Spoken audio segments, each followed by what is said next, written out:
Uttara milestone school and কলেজে যুদ্ধবিমান বিধ্বস্তের ঘটনায় এখন পর্যন্ত প্রাণ গেল ২৭ জনের। তাদের মধ্যে ২৫ জনই শিশু শিক্ষার্থী। এ তথ্য নিশ্চিত করেছেন প্রধান উপদেষ্টার স্বাস্থ্য বিষয়ক বিশেষ সহকারী অধ্যাপক ডাক্তার মোহাম্মদ সাইদুর রহমান। তিনি জানান, এখন পর্যন্ত ২০টি মরদেহ পরিবারের কাছে হস্তান্তর করা হয়েছে। এছাড়াও ৬টি লাশের পরিচয় শনাক্তে ডিএনএ পরীক্ষা করতে হবে। এছাড়াও বিভিন্ন হাসপাতালে ভর্তি আছেন ৭৮ জন। তাদের মধ্যে ৫ জনের অবস্থা আশঙ্কাজনক। নাহিদ প্রিন্সের রিপোর্ট। উত্তরা থেকে নিখোঁজ ভাতিজি রাইসাকে খুঁজে বের করতে রাজধানীর জাতীয় বার্ন ইনস্টিটিউটে ছুটে এসেছেন ইমদাদুল শেখ। হাসপাতাল থেকে হাসপাতাল, চিকিৎসকদের বারান্দা থেকে বার্ন ইউনিটের করিডোরে মেয়েটির কোনো সন্ধান মিলছে না। মাইলস্টোনে খুঁজছি, বা বাংলাদেশ মেডিকেলে খুঁজছি, উত্তরা কিষান হাসপাতালে খুঁজছি, সিএমএসে খুঁজছি, গতকালকে ঢাকা মেডিকেলেও খোঁজা হয়েছে, পাওয়া যায়নি। নাম হচ্ছে রাইসা মনি, ওর আইডি নাম্বার হচ্ছে 2010। শুধু জাতীয় বার্ন ইনস্টিটিউটই নয়, শহরের প্রতিটি হাসপাতালেই স্বজনদের খোঁজে ছুটে গেছেন কেউ না কেউ। ব্যস্ত বারান্দা, উৎকণ্ঠায় ভরা করিডোরে সবখানেই কান্নার শব্দ। এদিকে গণমাধ্যমে নেগেটিভ রক্তের প্রয়োজন দেখে ফরিদপুরের ভাঙ্গা থেকে ছুটে এসেছেন আসমত শিকদার ও মৌসুমী বেগম দম্পতি। একইভাবে মৌলভীবাজার থেকে ও নেগেটিভ রক্ত দিতে এসেছেন খালেদ আহমেদ। স্রেফ এক ব্যাগ রক্ত দিতেই সাড়া দিয়েছেন আরও অনেকেই। আমার জন্য একটা রক্ত যেন একটা প্রাণ বেঁচে যায়, সেটা চাই, যেন কোনো ক্ষতি না হয়। আমার গ্রুপ যে রক্ত সেটা সব সহজে পাইতেছে না, মানে দেখে খারাপ লাগতেছে যে আমি একজন যদি বাঁচাতে পারি কিনা আমার একটু রক্ত দিয়ে। ও নেগেটিভ রক্তের অনেক প্রয়োজন, সেজন্য আমি ওই সাথে সাথে এখান থেকে বাসে উঠে সকালে এখানে 7টায় এসে পৌঁছাই। ঢাকার বিভিন্ন হাসপাতালে চিকিৎসাধীন অবস্থায় মারা গেছেন 27 জন। তাদের মধ্যে একজন শিক্ষক, বাকি সবাই স্কুল পড়ুয়া শিক্ষার্থী। সর্বমোট মৃত্যুর সংখ্যা নিশ্চিত করছি আমরা 27 জন, এবং হাসপাতাল সব মিলে ভর্তি আছে 78 জন। এবং এর মধ্যে আমাদের এই হাসপাতালে যারা ভর্তি আছে তার মধ্যে বেশ কয়েকজন আইসিইউতে আছে। আইসিইউতে থাকা রোগীদের মধ্যে কয়েকজন ভেন্টিলেটর আছে, কয়েকজন ভেন্টিলেটর নেই। এমনকি এইচডিইউতে যারা আছেন তাদের মধ্যে বেশ কয়েকজনের অবস্থা আশঙ্কাজনক। অতএব আমরা খুবই খারাপ সময়ের মধ্য দিয়ে যাচ্ছে পুরো দেশ। আপনারা সবাই দোয়া করবেন। এদিকে আহতদের দেখতে সকালে হাসপাতালে আসেন শ্রম উপদেষ্টা অবসরপ্রাপ্ত ব্রিগেডিয়ার জেনারেল সাকুয়াত হোসেন। তিনি বলেন, আহতদের সুচিকিৎসা নিশ্চিতে প্রয়োজনে বিদেশেও পাঠানো হবে। যে বার্ন আছে, অনেকের পার্সেন্টেজ অফ বার্ন খুব বেশি, তাদেরকে নিয়ে ওনারা চিন্তা করছেন।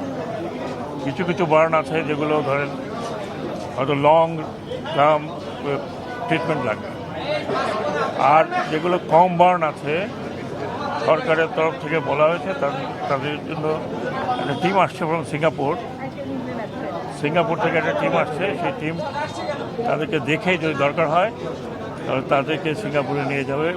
নগরীর মধ্যে যেন কোনো বিমান মহড়া দিতে না দেয়া হয় সে বিষয়ে রাষ্ট্রীয় আলোচনা করা হবে বলে জানান তিনি। Nahid Prince, NTV news, Dhaka. দর্শক, হতাহতদের খবর জানাতে জাতীয় বার্ন ইনস্টিটিউট থেকে আমাদের সাথে যুক্ত হবেন সহকর্মী নাহিদ প্রিন্স। নাহিদ, দগ্ধদের চিকিৎসা সম্পর্কে সবশেষ কি তথ্য আপনার কাছে আছে?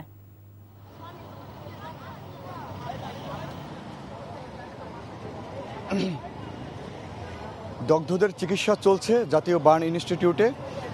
তারা বলছেন যে উন্নত চিকিৎসার জন্য যদি বাইরে নিয়ে যেতে হয় সেটিও তারা পরিকল্পনায় রেখেছে। আগামীকালকে সিঙ্গাপুর থেকে টিম আসবে এখানে। তারা পর্যবেক্ষণ করবে যে যদি তারা মনে করে যে যাদেরকে বাইরে নেয়ার মতো আছে অবস্থা তাদেরকেই বাইরে নেওয়া হবে। তো এটি বলছিলেন। এছাড়া চিকিৎসা কিন্তু এখানে নিয়মিতই চলছে, যে চিকিৎসা কিন্তু খুবই ভালোভাবে চলছে। কারণ তারা বলছিলেন যে এই হাসপাতালে যারা ভর্তি আছেন তারা খুবই আশঙ্কাজনক অবস্থায় আছেন। যারা আইসিইউতে আছেন তাদের অবস্থা অনেকটাই সংকটাপন্ন। সেই কথাই তিনি বলছিলেন যে এই বিষয় নিয়ে তারাও চিন্তিত যে কীভাবে এইখান থেকে তারা চিকিৎসা নিয়ে বাসায় ফিরতে পারে, সেগুলোই তারা ভাবছেন। আর যেটি তারা জানিয়েছেন যে বিমান দুর্ঘটনার নানা কারণই ঘটতে পারে, পাইলট এরর হতে পারে, এছাড়া টেকনিক্যাল এররও হতে পারে। তাই এখানে শ্রম উপদেষ্টা সাখাওয়াত হোসেন এসেছিলেন, তিনি বলেছেন যে ব্ল্যাক বাক্সটি রয়েছে সেই ব্ল্যাক বক্সের মাধ্যমে হয়তো পরে জানা যাবে যে আসলে মূলত কী কারণে বিমানটি বিধ্বস্ত হয়েছিল, সেইগুলোই তারা মূলত বলছিলেন।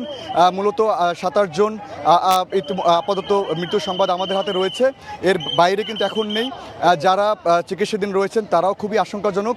আর যারা এখনও 6টি লাশের কিন্তু এখনও ডিএনএ টেস্ট সম্পূর্ণ করা হয়নি, কারণ তাদের চেহারা এমন পরিমাণে ঝলসে গেছে, তাদের সারা শরীর যে হারে ঝলসে গেছে, এতে করে কিন্তু তাদের শনাক্ত করা যায়নি যে তারা আসলে কারা, এবং পরিবারও কিন্তু তাদের সন্ধান মেলেনি।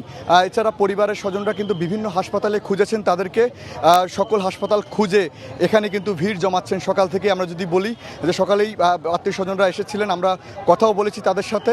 এছাড়া রক্তের কথাও কিন্তু বলা হয়েছিল যে রক্ত লাগার কথাও কিন্তু গতকাল বলা হয়েছিল। তাই দূর দূরান্ত থেকে রক্ত দেওয়ার জন্য এই বার্নে ভিড় করেছেন শত শত মানুষ। তো এই ছিল আমার কাছে জাতীয় বার্ন ইনস্টিটিউট থেকে সর্বশেষ। ফারজানা, আমরা জাতীয় বার্ন ইনস্টিটিউট থেকে দগ্ধদের চিকিৎসার খবর এবং সেখানকার সার্বিক পরিস্থিতি সম্পর্কে জানছিলাম। বান্ডেল থাকলে প্রতি সেনমানিতে টাকা বাঁচবে। বিকাশ সেনমানি বান্ডেল কিনে জিতুন প্রতি লেনদেনে।